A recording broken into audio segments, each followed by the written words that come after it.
Hello and welcome to a new episode on Sadhana World Foundation. As you know, we have been talking about day-to-day life stories, incidents, and the learning from those stories. Last week, I was visiting someone's house and I was amazed to see a large painting of Lord Ganesha right at the entrance of the house. I was impressed by that image and it took me back to my days in childhood where I have heard about the story of Lord Ganesha. One thought crossed my mind that most of our Indian homes and workplaces are adorned with Lord Ganesha's statue. But how many of us have really thought about learnings from Lord Ganesha's life? Many of you would have heard this story, but let me recount this very briefly and we will try to figure out what does this story tell us. So Lord Shiva and Parvati, we know are husband and wife. Lord Shiva is one of the main deities in the Hindu mythology, or one of the most important spiritual powers that Hindu mythology believes in. Lord Shiva was deep in meditation, he lost the sense of time, and Parvati was feeling lonely. One of the sages came and advised that you should have a baby so that you are trying to spend time with the baby, help the baby grow up and be engaged in creating other things in this world. So that thought was there in Parvati's mind. Parvati was taking bath, and just before taking bath, those days ladies used to apply a coat or a paste on their body. Before they took bath, they took that paste out and then they went into the water. When Parvati took that off her body and created a small little statue or small little figurine, you can say, from that part, and imagined that small little figurine to be her baby, her child. And suddenly that small little thing came alive and was a very able, powerful, smart, intelligent person before her. Parvati was extremely happy about what she was seeing. Then she was surprised that her imagination could produce a child. Parvati was very happy. She took bath and then she went to prayers. She told this baby to guard the cave in which Parvati entered inside for prayer.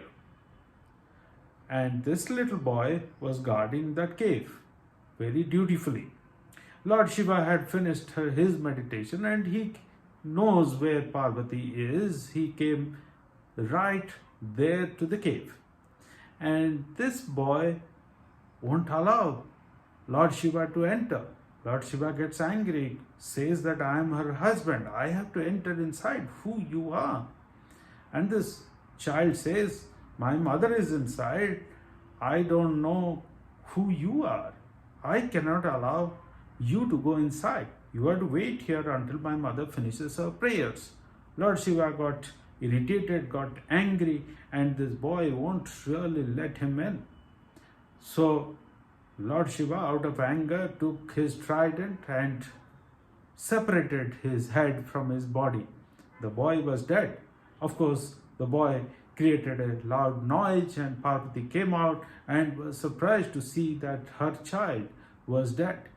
Parvati, of course, was inconsolable, and then Lord Shiva and many other gods and goddesses came into action.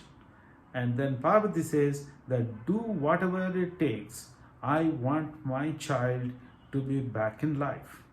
Lord Shiva is in a kind of a fix and is of course very sad himself that he could not recognize what had happened.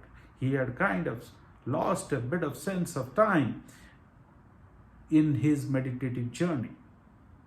And then, of course, with the power of other gods and goddesses and with all that spiritual power, Lord Shiva sent his Ganas. Ganas are the people who are always with Lord Shiva. They are like his people who are around him all the time.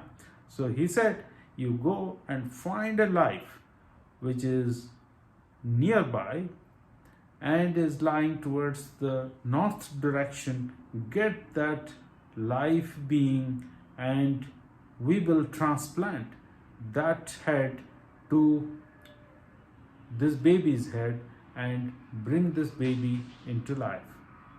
And there was a condition that Parvati made a condition with Lord Shiva that my baby has to come alive and my baby has to have the special power or the special capability that everyone in this world would worship my baby as first before anything else happens in this world. Lord Shiva was in a fix, however, he agreed, and then his gunners could only find a baby elephant, which was the first object, live object, to be found in that north direction, lying to the north direction. Sleeping, the baby elephant was sleeping. So the baby elephant's head was brought and was transplanted into this baby's head, and this baby became Lord Ganesha. Very interesting story. What does this story tell us? I thought that first of all, through this story, we are all told about being dutiful. A small little boy is not scared of someone like Lord Shiva. I am sure during the conversation between this small little boy and Lord Shiva, it must have been extremely evident to the small little boy that Lord Shiva is extremely powerful, but this boy is bound by his duty. He doesn't care being killed.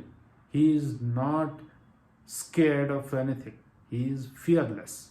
He is fearless. He is dutiful. He is pure in his mind. He is pure in his thought.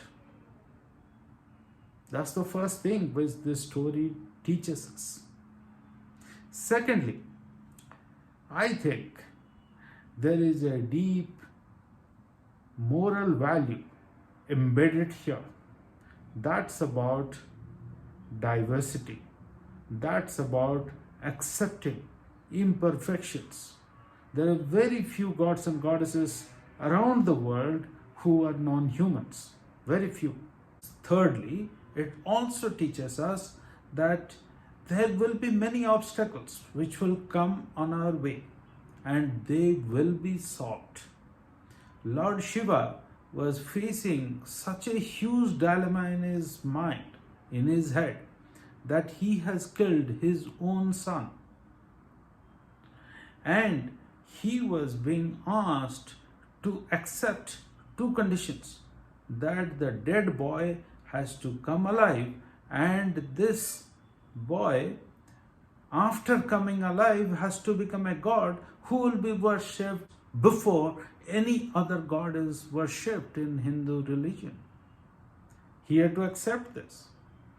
So it teaches us not to lose faith, not to go down under. Most difficult situations will have a solution. We need to have the patience. We need to persevere. We need to continue. And what goes up comes down. Excitement of Parvati comes down when she sees that her baby is dead. And again, it goes up when the baby is back in life, though the baby's head is replaced by a head of an elephant. So many things embedded in this particular story. Isn't this very interesting?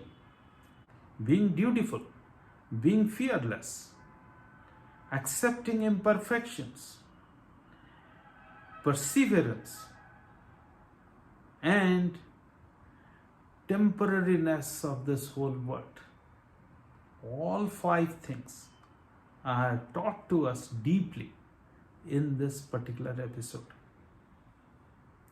Such an interesting thing is there right in front of us at our homes and our workplaces, possibly as a reminder that we have to demonstrate all these five things in our day-to-day lives.